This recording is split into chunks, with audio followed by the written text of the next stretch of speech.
Alors un premier complément sur les polynômes, hein, puisqu'on a vu le second degré, là on va voir un degré quelconque, degré n. Donc dire qu'un polynôme est de degré n, ça veut dire qu'il s'écrit sous cette forme-là, ANX puissance n, etc., plus A1x plus A0. A0, A1, etc., AN sont les coefficients, et AN étant un coefficient non nul. Pour que ce soit effectivement le degré, la puissance, l'exposant le plus fort. On dit le degré. Bien. Alors ce qu'on veut, c'est factoriser un polynôme. Factoriser un polynôme, c'est quelque chose de compliqué. Sur mon site, hein, je parle de cette problématique dans l'histoire des maths. Et on ne va pas insister. Ce que l'on sait seulement, c'est que l'on peut factoriser un polynôme à coefficient réel par des polynômes du premier degré et des polynômes du second degré à discriminant strictement négatif. Alors pourquoi on veut factoriser un polynôme? Pourquoi c'est intéressant de factoriser un polynôme? Eh bien, c'est pour avoir les racines, c'est-à-dire les valeurs de x qui annulent ce polynôme. Et également d'obtenir son signe. Bon.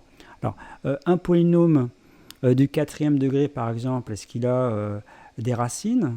Eh bien, il peut ne pas en avoir. Il peut en avoir une, il peut en avoir deux, il peut en avoir trois, il peut en avoir quatre. Par exemple, si je prends ce polynôme-là, x carré plus x plus 1, facteur de x carré plus x plus 1. Si on développe, c'est un polynôme du quatrième degré. Ici, le discriminant, c'est le même polynôme, le discriminant est négatif. Donc ce polynôme-là n'a pas de racine. Celui-ci non plus. Donc le produit n'a pas de racine. Et quel est le signe de ce polynôme? Eh bien, ça c'est strictement positif, ça c'est strictement positif. Donc le produit est strictement positif, pas de racine. Bon, j'aurais pu mettre ici moins 1. Si j'avais mis moins 1, eh bien celui-là n'a pas de racine. Et celui-là, si on fait le calcul, B2 moins 4AC, c'est ici strictement positif. Donc il y a deux racines distinctes. Donc ici, le produit a deux racines. Bon, on peut imaginer comme ça plein d'exemples. Donc il faut se méfier. Il y a autre chose pour les polynômes de degré impair, premier, troisième, cinquième degré. Le théorème des valeurs intermédiaires dit qu'il y a au moins une racine. Donc pour les degrés impairs, au moins une. Et pour les degrés pairs, il se peut qu'il n'y en ait pas du tout. En tout cas, ce qui est sûr, c'est qu'il y a au plus n racines. Un polynôme du nème degré a au plus n racines, s'il y en a. Au plus. Bon, donc ça c'est, disons, l'introduction en général. Ce qu'on veut, c'est pouvoir factoriser. Donc, dans un cas particulier, c'est dans le cas où il y a une racine évidente.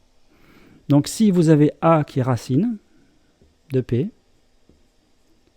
c'est-à-dire p de a égale 0, hein, p de a égale 0, alors on peut factoriser p. Comment? Eh bien, on peut dire que p de x, c'est dans ce cas-là x moins a, facteur de q de x, où q, son degré, c'est le degré de p moins 1. Par exemple, si p est de degré 4, q est de degré 3.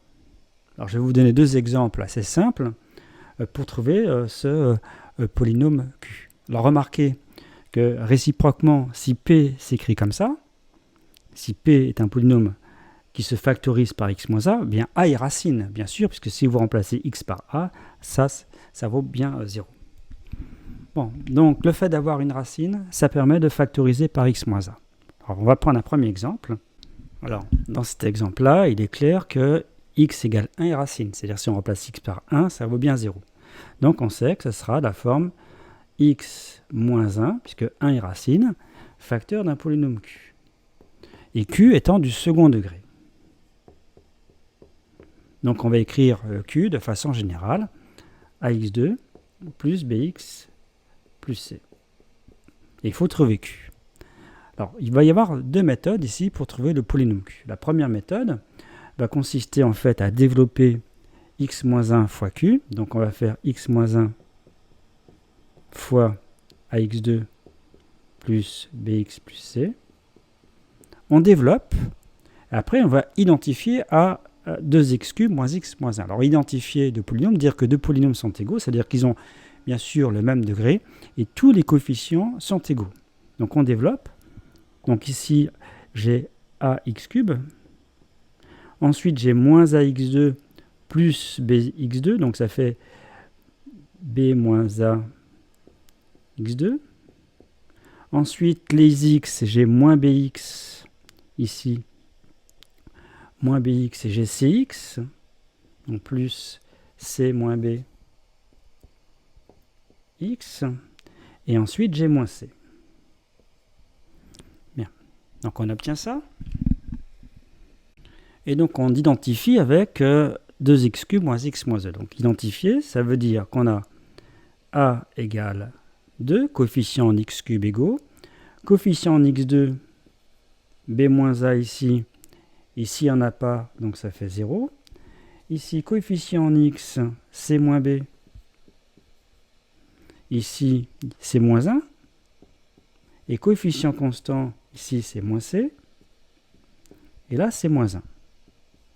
Donc vous récupérez en fait un système de 4 équations avec 3 inconnues. En fait, il y a une équation qui ne sert à rien. Par exemple, cette équation ne sert à rien. On va simplement l'utiliser pour vérifier. Donc, on a a égale 2 d'une part. Ici, on a c égale 1. Ici, on a a égale b. Donc, b égale 2. Et on vérifie si on fait c moins b. 1 moins 2, ça fait bien moins 1. Donc, on obtient comme résultat que Q de x, ici, c'est 2x carré, b plus 2x plus 1. Alors, si on n'est pas sûr des calculs,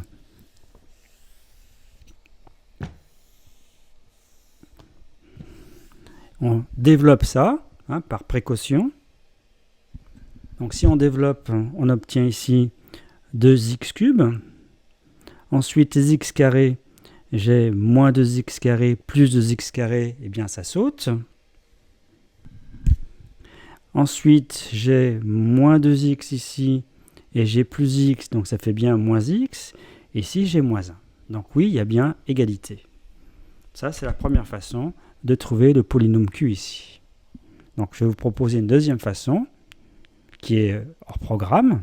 Alors la deuxième façon consiste à faire une division de polynôme, 2x cube moins x moins 1 divisé par x moins 1.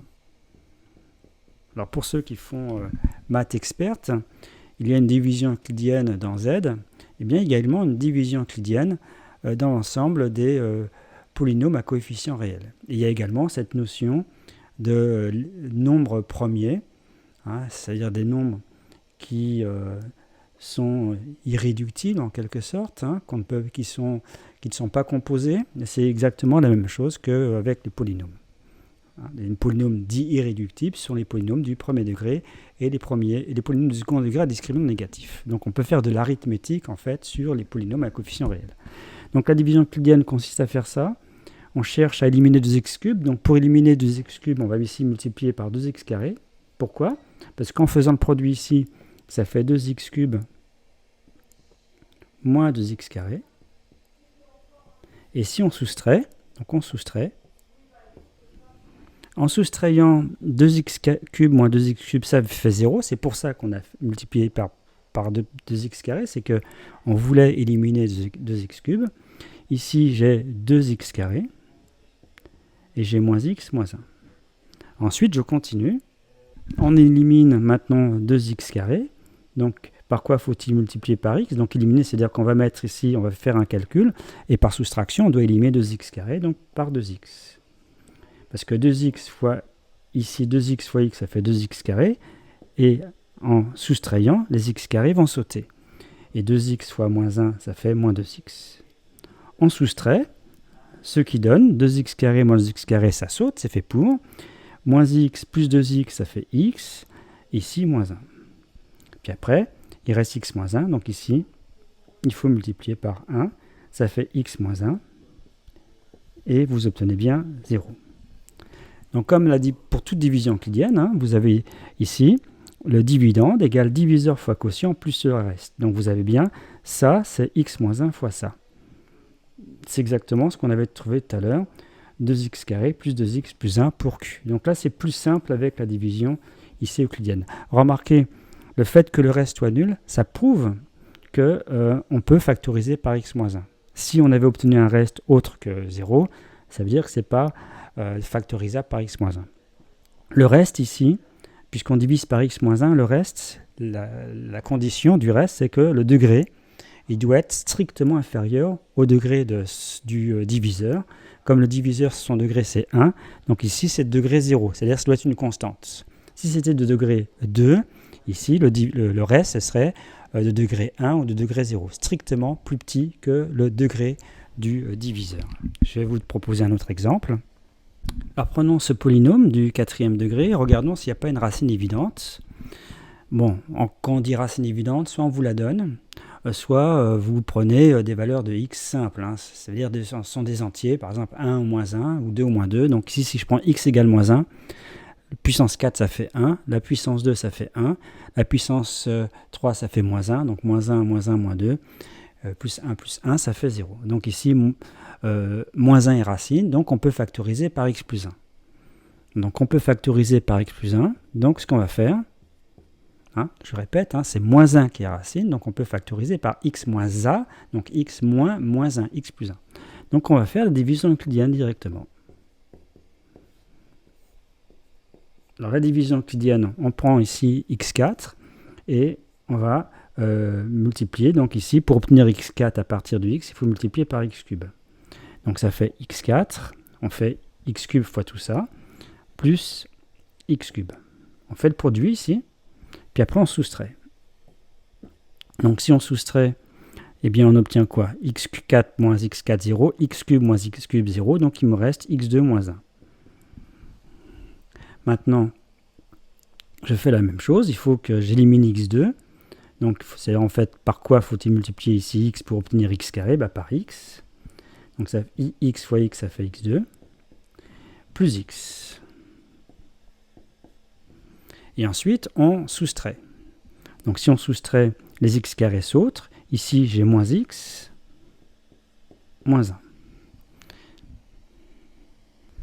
Et donc ici, pour éliminer moins x, vous voyez, c'est moins 1. Parce que si on fait par moins 1, ça fait donc moins x moins 1. Et en soustrayant, on obtient bien 0. Donc on a que x puissance 4 plus x cube plus x2 moins 1, c'est x plus 1 facteur de ça. X plus 1, donc on obtient égal x plus 1 facteur de x cube plus x moins 1. Alors on pourrait redévelopper pour vérifier. Et ça, c'est encore factorisable, puisque c'est du 3e degré, on sait qu'il y a au moins une racine. Bon. Donc je ne donne pas d'autres exemples pour cette partie sur les polynômes.